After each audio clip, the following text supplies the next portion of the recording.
Hey everyone, my name's Cosmo and you're watching the Cosmoto channel. Currently, I'm on my way to pick up a new bike. Yeah, so that's gonna happen. At least I hope it's gonna happen. I'm gonna check it out. I'm gonna lowball the guy. I'm just kidding, I'm not gonna lowball him, but I am gonna try and work him down and hopefully bring back a dirt bike in my hatchback. I don't know how that's gonna work, but I did cardboard off the entire back of my car. I'm about to pass this truck. Perfect. All right, now we can talk. I cardboarded the back of my car. I'm going to throw in a clip of that right now. Check this out. This is the official hatchback motorcycle hauler. Basically, I don't want to wreck my interior, so I put some cardboard on the sides and behind the passenger and driver seats. I should still be able to see out the rear view mirror, and this should theoretically protect my interior from getting all scuffed up. Luckily, this is not a very big bike, so it should hopefully go relatively smoothly. I know it's not gonna fit fully, but gotta make do with what you have. Basically, I just want to protect it, and I don't want to scuff it up. I don't want to get any fluids anywhere. I brought an oil pan with me. I brought like a little jerry can with me so that I can drain the bike of its fluids if I do decide to get it. I think I'm gonna get it. It's kind of looking like I'm gonna get it. So yeah, I don't know what else to say. I'm on my way to a really sketchy deal at 10:30 p.m. and I've got anxiety about it.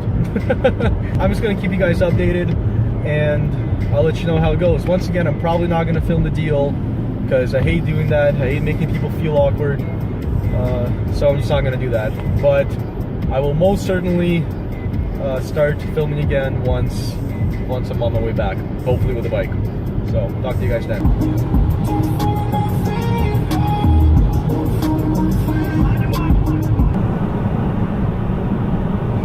I'm on my way back, guys. I got the bike. At first I didn't think I got a good deal, but I thought about it more and I actually got a pretty good deal.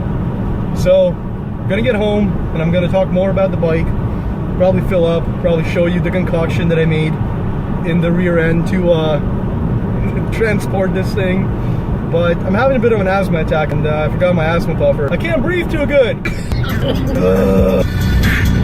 Knock knock, let the devil in, malevolent as I've ever been. Like a lot of things I got me a prescription. Watch out for the brothers and I brought another stick on. Reminisce the kids in my oh, I'm so tomorrow to order more than yesterday, which means you're on time than late. Try not to die. Driving with the hatch open is the weirdest thing ever. I can't even describe it. And it keeps tripping me out. Some nice airflow in here. I'm not suffocating from fumes. That's a plus. I'm so excited for this thing. Funny story actually. Full discretion. The guy wanted 400 for it. Brought it down to 300 because there wasn't much interest in it. I got it for 260. He bought it for 200 and I know exactly who he bought it off of because I tried to buy this bike off that person. I actually tried to buy it for 125 bucks because it looked like it was in much rougher shape in the other guy's photos than in this guy's photos. Plus, the other guy didn't have it running, didn't have a muffler on it.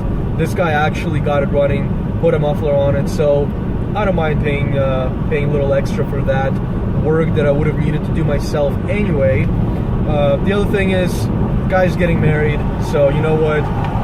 60 bucks towards his wedding is fine by me. They seem like a really nice couple. Basically, I'm standing there and I'm taking my time. He's still at 300, so he's like, "What are you thinking?" I'm like, "I'm thinking what your bottom line is." And he goes, 300, man.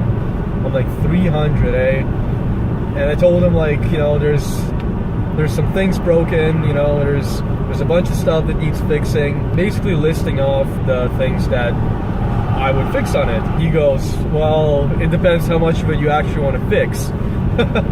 Which he has a good point, but he clearly doesn't know me well enough. I want to fix everything. So there's honestly not that much, and I am gonna go over the bike in this video. I'm gonna pull it out. Probably not gonna go over it tonight because it's dark, and I'd rather do it when there's more daylight out. This video has been dark enough. But yeah, I'm gonna pull it out. I'm gonna talk about my plans for it. I'm gonna go over everything that's wrong. And the best thing is that it runs and it drives. So it's kind of a win-win. I mean, 260 bucks for a running and riding bike that my girlfriend can ride. She doesn't know about it yet, but got a bit of a surprise for her.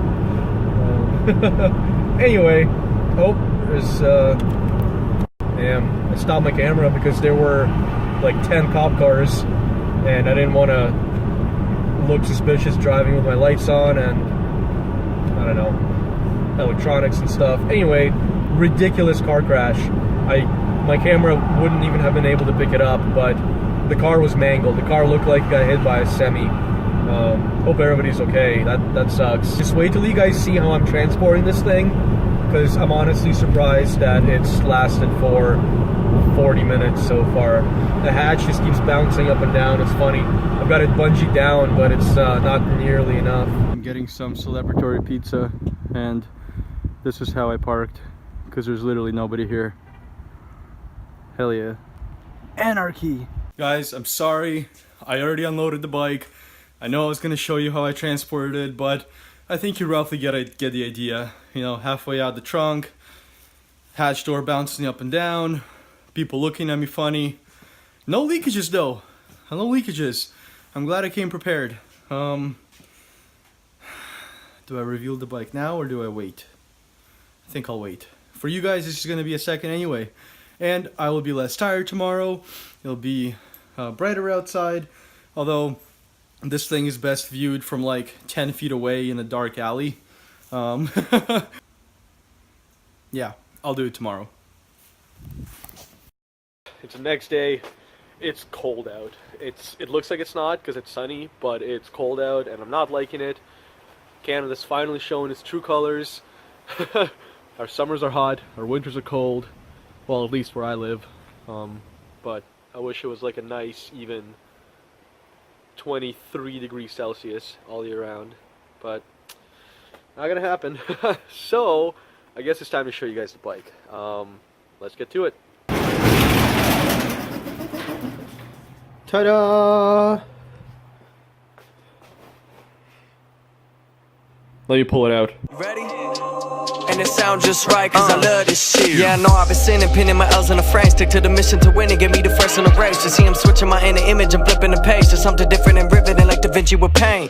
They were busy pouring Patron. I was plotting on touring the globe, but getting hot, I thought my name was getting put on the stove. So for me, I'm only going for gold. That's why you always see me ducking these hoes. A cup of Henny and some medical L's. You either ending up in heaven or hell. Don't get it twisted, I ain't feeling myself, but I would not wanna be anyone else. So get a penny, throw a wish in the well, then wish them well. What a time crisis, to be politically correct, fuck ISIS. I'm just me, nothing but a man, goddamn. Why does everybody act so righteous? What you see behind me is a 1979 Yamaha DT100.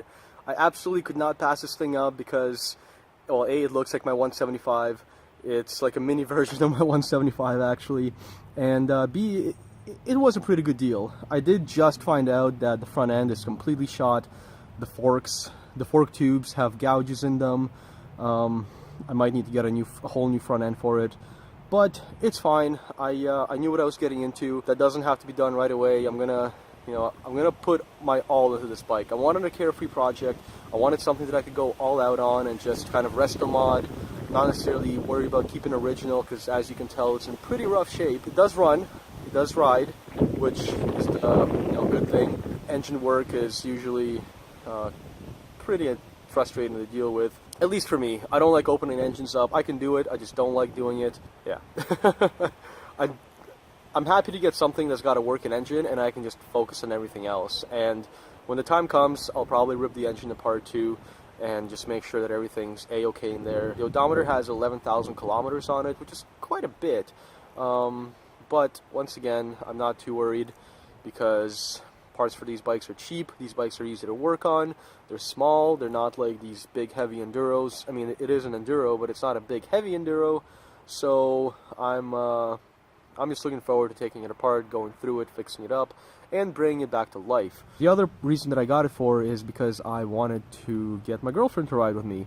She's shown some interest in riding, and she's not sure if she's going to like it or not, but, you know, worst case scenario, I can keep the bike for myself, or I can just sell it, or I can raffle it off in the channel when it gets bigger. Regardless, I plan on bringing this bike back to life so that somebody can use it, and I think it'll be fun because I care about my bikes too much to really start taking them apart and going through everything at the risk of, you know, not putting it back together for like the next 2 years. With this thing, I don't really care. This is going to be the new build in my channel, and the other bikes I'm going to, you know, work on slowly. I'm going to get them to the point where I want them to be and enjoy them as well. So I know I have too many projects, I know, but I kind of need one in my life right now like this. So I'm going to run with it. I hope the front end isn't going to screw me over too much. But yeah, it is what it is. Let me show you what I mean with the front end. All of these right here are gouge marks, and that's not a good sign. That's not a good sign, and I'm not too stoked about that, but I mean, what can you do? I've already bought the bike, right? Basically what I want to do is I want to get rid of all these dents. There are dents on both sides of the tank. I want to get a different seat, different rear shocks, unbend the pegs, basically clean it up, repaint it, redo the front end. I'll probably, you know, do a nice set of bars because these are junk, do a whole new control cluster because it's junk. I'm not sure what I'm going to do about this cluster because I really like that cluster, but I don't have the key for it, so it's kind of useless. I don't know, I'll figure something out. Maybe I'll be able to get another key mechanism, but who knows? For now, I'm not going to be too worried about it. Well, there you have it, guys. This is my new 1979 DT100. It's clapped out, it's a piece of crap, but I'm excited to make it a build on my channel. I'm excited to make it nice, I'm excited to bring it back to life, and whatever happens to it afterwards is up to the universe, I guess. I hope my girlfriend likes it, I hope we can go riding together, but if not, like I said, I'll probably sell the bike or raffle it off on the channel when I get a little bigger. So I hope you guys enjoyed this video. Not sure how long it was, but you know, really, who cares as long as you enjoyed it. And if you did, if you were a new viewer, then make sure to subscribe to my channel, comment, share, like my videos. I would really appreciate that. It helps. It does help a lot. I know everybody says it, but it does help. And I'll catch you guys in the next video. Peace.